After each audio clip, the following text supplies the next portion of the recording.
I was diagnosed with an illness and prescribed painkillers, and we started taking the painkillers and then started taking too many painkillers, and very quickly it escalated to heroin use because it's more accessible and it's actually a lot cheaper than the pills.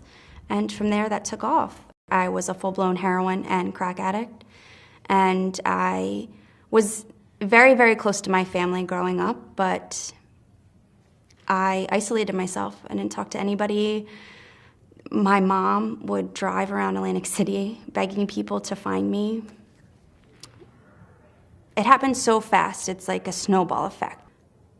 Growing up, I guess, the epidemic, the heroin epidemic, never really touched me or my family. I come from a good family in a small town, and you didn't really hear about that stuff. So I was never fearful of heroin. And that's something that I should have been, and I should have been taught and should have been aware of.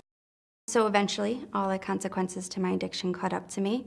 I was in and out of jail. I spent numerous Thanksgivings and Christmases and New Year's in jail.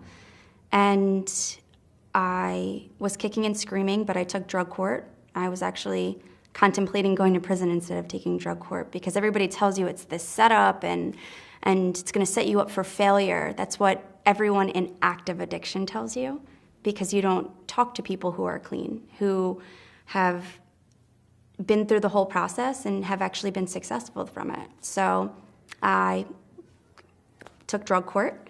I am now a drug court participant. I was sent to Integrity House. It's a 6-month program, a long-term program through drug court. I then went to the halfway house. I got a job in the halfway house the first week I was there. I was at the halfway house for several months, and they taught me how to kind of relive again. I eventually got my own apartment. Now I'm a manager at my job, going back to school to become a social worker. Got my license back, got a car, kind of trying to do life again.